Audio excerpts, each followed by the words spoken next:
Hello everyone, and welcome to another episode of the SITREP where we today are on location. Yes, we are, Paul. We have the distinct pleasure of being down here in Battleship Cove in Fall River, Massachusetts. And currently, we're standing on the bow of the battleship, the USS Massachusetts.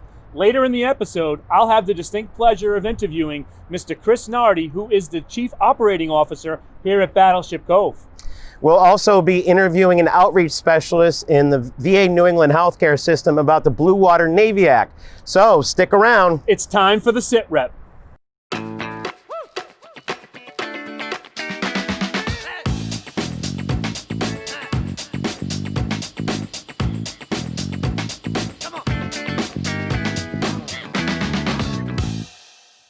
Welcome back to the SITREP. We have the honor today of being joined by Mr. Christopher Nardi, the Chief Operating Officer here at Battleship Cove. Chris, welcome to the show. We appreciate you doing this. Thank you for having us. We want to take a few minutes to talk about, obviously, the museum, the park, everything here. But I think first let's talk about what's the main attraction, and that's the battleship. Take us through, set the stage for us. When and why was the Massachusetts built? Okay, the Massachusetts was, well, her construction started in 1939 when her keel was laid, and that was at Fall River Shipyard in Quincy, Massachusetts. And it took them about 2.5 years to construct the ship, and she was commissioned in May of 1942. After some preliminary trials and finishing things up, she deployed to North Africa in November of 42 for her first engagement. Came back to Boston for a minor refit, and spent the rest of the war in the Pacific. Okay. Came back once during the Pacific War for an overhaul in 1944, and again went back and was there till the end. So I understand that the Massachusetts is a South Dakota class battleship. Why did the United States build so many different classes? I know you had North Carolina class, Iowa class, and then there was even plans for a Montana class. Why didn't they just build one class of ship? Well, part of it was the evolution of the design. As they built things and they deployed them, they learned things and that they incorporated into the next design. A lot of it, though, was based on the current treaties that were negotiated with other countries as well. Like, these ships were built under a treaty that the South Dakota class, that is, they have limited them to 35,000 tons displacement. So they had to do a lot to fit that all in, and give her adequate protection and make her formidable enough against the enemy. So it was a lot of factors involved in how these ships ended up in their final design. Okay. Of course, the Iowas were the ultimate of battleship design, at least in terms of this country goes. Okay. So tell us about the Massachusetts in terms of the holy trinity of battleship design: speed, armor, armament. How did she rate? How did she rank compared to what she would face in the world? Well, again, she was designed with she was designed with the treaty limitations in mind, or complying with them is more like it. And she was designed with 16-inch guns that would, at that time, should be adequate against whatever the enemy had. Okay. Except, of course, the Japanese came out with an 18-inch gun, which had more firepower, more range. And then she was designed to be protected against an enemy 16-inch fire as well. Her armor was designed to withstand that, whether it was below the waterline or up by the conning station or the turrets themselves. They have adequate armor to protect against gunfire from another 16-inch shell. Her speed was enough to keep up with the carriers. The ships that were damaged at Pearl Harbor could not keep up with the carriers. They were limited to about 14 or 16 knots, I think, at the most. She could do about 28 or 29. Ultimately, that's what her role ended up being, was to protect the carriers rather than shore bombardment. That was kind of left to the older battleships. Communications-wise and radar-wise, she was right up to snuff. They were all, between the North Carolina, the Iowas, and the South Dakotas. They all pretty much received the same suite of electronics. So we were, apparently, according to this debate still goes on about what she could have sustained in terms of damage, or what kind of damage she could have done to the enemy at the time. And again, the biggest contenders there were the Yamato and the Musashi, which were put out by the Japanese. Okay, so she's basically ready to go to war. I mean, right Pearl Harbor, she's already been launched, and now she's in her final construction and then obviously crew train up. So you're talking by the spring of 1942, we're at war, and she's ready to go. And so and what you're saying is she's cutting edge for her time when she's ready to go. And her first sense of combat is in the invasion of North Africa in November. Right. Can you walk us through? I know she had significant engagements against the French of all people in North Africa. Well, the idea this was the largest invasion, seagoing invasion to date. The invasion of North Africa was ready to start our march across Europe. And so she was there to protect the landing forces that were scheduled to go ashore. And it was unknown at the time whether the Vichy French would counter that offensive. And it turned out they did. And so we engaged, battleship engaged, and several other ships engaged the Vichy French forces. And by the end of the day, she had fired over 700 16-inch shells. Wow. And had damaged or sunk several ships. And along with, of course, she wouldn't do it all by herself, but there were other ships there, cruisers and carriers and such. But it was quite a baptism for a brand new crew and a brand new ship. So correct me if I'm wrong, she's the only American battleship to do a ship-on-ship action in the Atlantic with another battleship, in the Atlantic Theater of Operations. Is that correct? I know the British had a bunch, but as far as us, she's the only one who actually, she fought a French battleship in a duel at North Africa. Is that correct? Now, I have to point out, to be completely fair, the French battleship was anchored, was at the dock, and so there were people who will bring that up. Right. But she wasn't. So it wasn't a moving target. She was still under construction. But again, she had 15-inch shells that nearly did hit the Massachusetts. In fact, we did get struck by 2 or 3 rather 8-inch shells from shore. So it wasn't a cakewalk by any means. Sure. Okay, and then you talked about she gets transferred to the Pacific in order to be part of the fast carrier task forces that were really standing up by 43. Kind of walk us through her career. I know she was there for over 2 years. Yep. In the Pacific, obviously, right up to the end of the war. Kind of walk us through her career and what she accomplished, in the Pacific Theater of Operations. Well, as you said, she was there with the fast carrier task forces. So she was involved in every major battle or every major engagement except for the Battle of Philippine Sea, which was also, part of that was also called the Marianas Turkey Shoot. That was in July of 44, or May, June, July 44. She was back here for an overhaul at Bremerton, Washington State. So, if you look at Pacific War history, she was there for all of those in terms of shore bombardment. And there were no, as you mentioned, there were no other, you didn't mention that, but there were no other ship-to-ship duels after that, at least in the Pacific. So she was in covering every invasion, every major invasion except the one I mentioned on the Pacific side of things.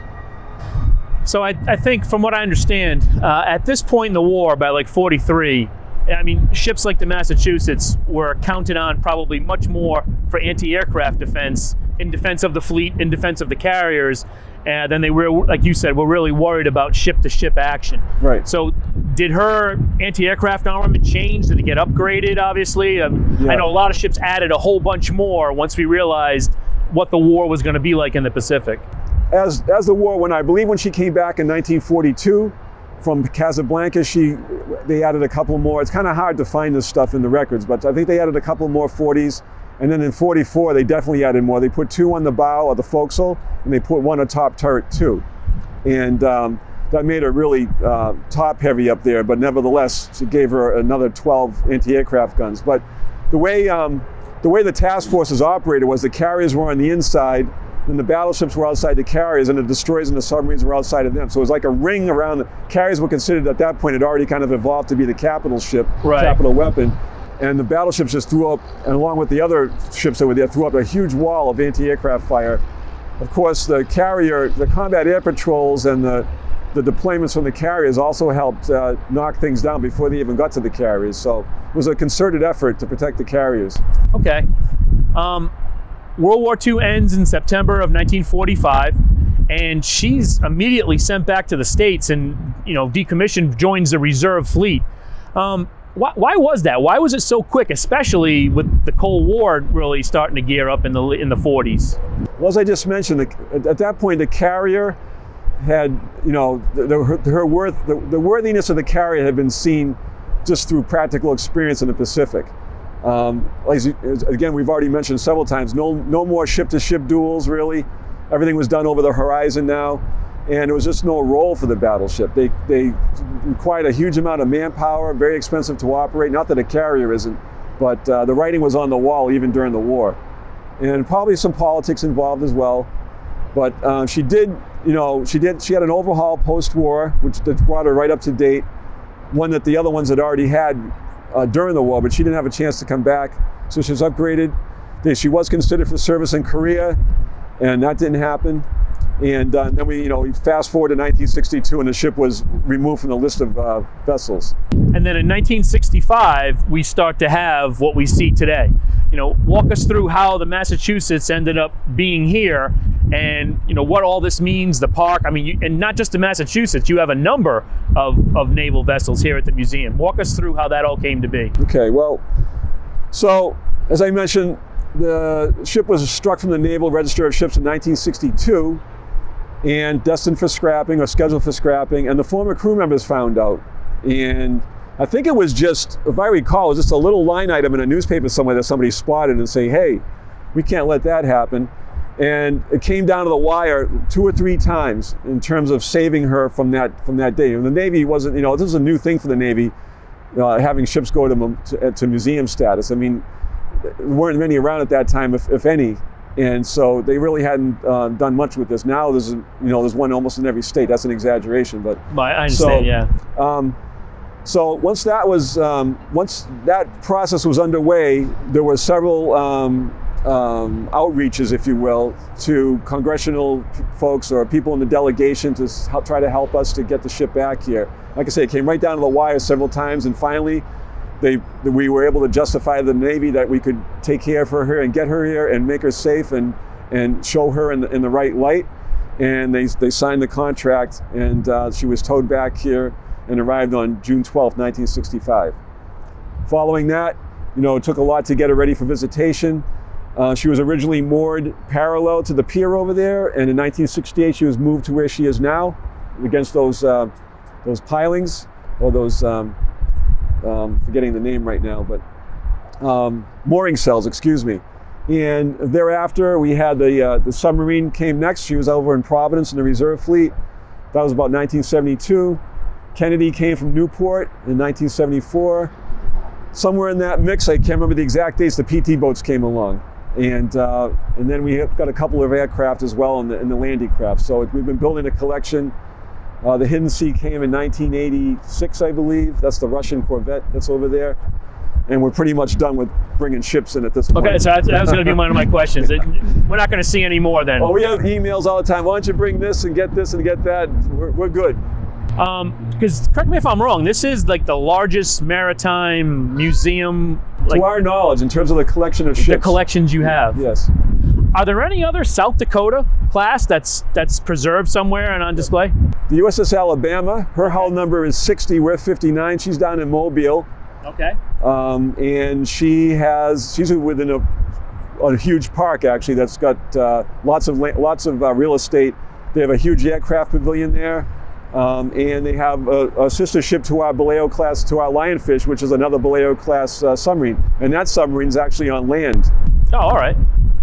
So, I mean, I imagine it's not cheap to maintain what you have here, especially with it in the water. Right. So, I mean, walk us through, tell us about, what goes on a daily basis. What do you guys face keeping these ships, up to date, restored, and available to the public? Well, unfortunately, a lot of it's reactive. We have a small maintenance staff, and we have to respond to things more than we like to. We like to be more proactive, but we're able to do it with the small staff. They do a great job. There's a big learning curve here in terms of all the machinery and systems and such. We do, when we get grants, we are able to make capital improvements. We've done several of those over the years, but just operations alone, every day it's walking around making sure things are safe, making sure things are clean, especially right now. and like I say, reacting to things that break or something that somebody points out or a deficiency somewhere. Now, does she ever come out of the water to be painted, or the hull and the keel checked? And if so, how does that work? Well, last time we went to dry dock was in 1999, 1998, 1999. She has to be towed. She can't use her own power. So we went up to the only dry dock around that could accommodate us, which was the dry dock in Boston, in South Boston, that is. And we were there for 4 months, and they sealed up every opening that hadn't been sealed up in their last dry docking, which was 1952, believe it or not. And welded all the rivets, doubled up the plate at the waterline, 2/3 of the length of the ship.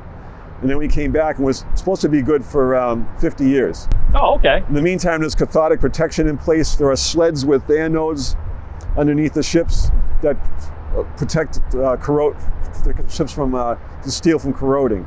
You want to mention basically the park, when it's open to the public, how people can come, that kind of stuff? So right now we're open during the good weather months. We're open from 9 to 5 daily. And depending on economic conditions and such, sometimes we close down during the winter.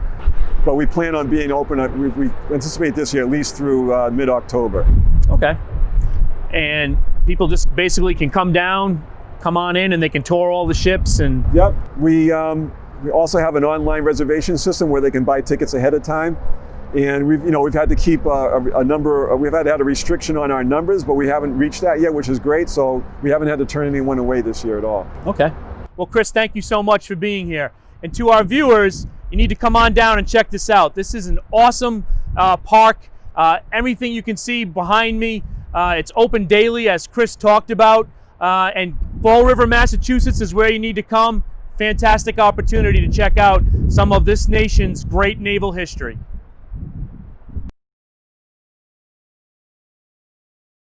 Based on population, what is the largest military base in the United States? A. Fort Hood. B. Norfolk Navy Station. C. Camp Pendleton. Or D. Fort Bragg. As a family member of someone who utilizes the VA, it's been very supportive for our family. The VA hospital, in comparison to the private sector, is very different. We can show up and he can be seen quickly, and they take very good care of him. The care that they needed was all there in one location. There was no making an appointment to come back another time for care. I would tell a veteran to register in the VA. It's healthcare, and it's healthcare at its finest. Connect with the benefits you've earned and deserve. Call 844-VA-CARES. Based on population, what is the largest military base in the United States? The answer is D. Fort Bragg. Fort Bragg is a military installation of the United States Army in North Carolina and is one of the largest military installations in the world, covering over 251 square miles with around 57,000 military personnel. It was established in 1918 as an artillery training center. Everybody, welcome back to the SITREP, and we are joined today by Jim Christie. Jim, thank you for coming on the show. Always a pleasure. You are an outreach specialist covering the whole New England area, correct? Correct. And so there's been a major change. While you've been conducting outreach, you've gotten a lot of questions on a particular topic, and that topic is? It's the Blue Water Navy Vietnam Veterans Act. And so that's a long name for an act, but what does that consist of? So in the past, people would come to us and say, well, I was in during Vietnam, or I was, in Vietnam, but they're on board ships.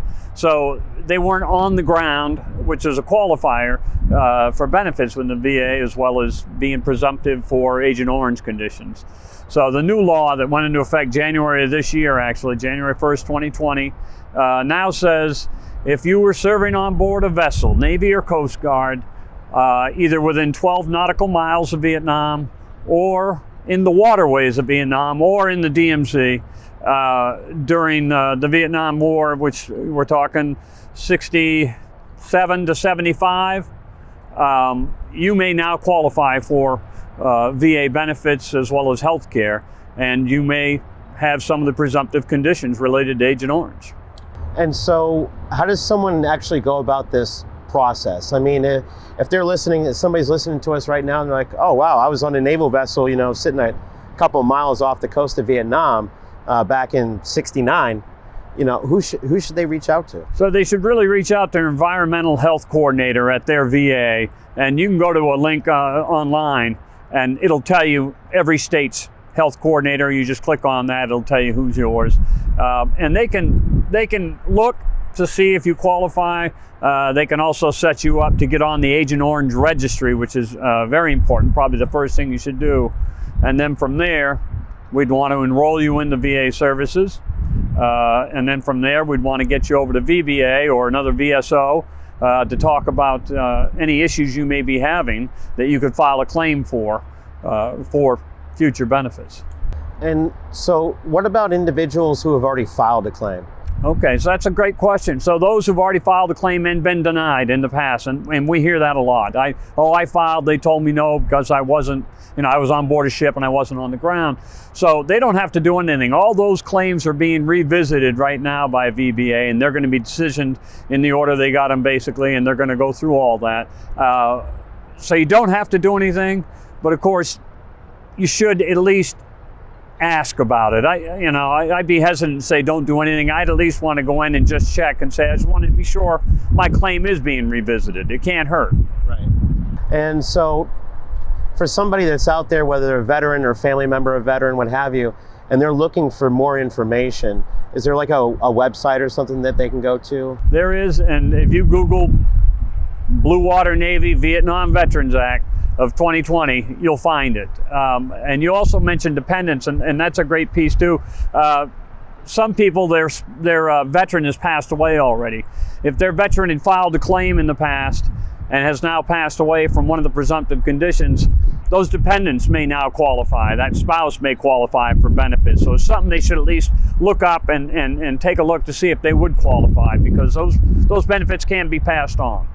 Wow, that's crazy. Well, Jim, thanks for coming on the show and Pleasure. Sharing this knowledge. And to everybody that's out there, just check out the URL that's on screen, or if you're watching this on YouTube, you can look in the video description below. And we will be right back.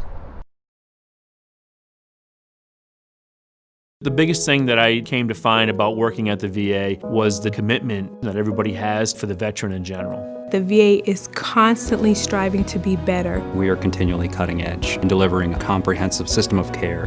Having the opportunity to help veterans in a way that was better than we did a year ago, that's something that excites me. As veterans, I think we've earned that right. That's what I get from my VA, the treatment we all should get. Connect with the benefits you've earned and deserve. Call 844-VA-CARES. I want to say thank you to all our viewers for tuning in for another show. If you'd like to find additional content, whether it's this show, podcasts, or short videos, you can do so by searching #TheSitRep on YouTube. And for those who have served or are currently serving, thank you for your service.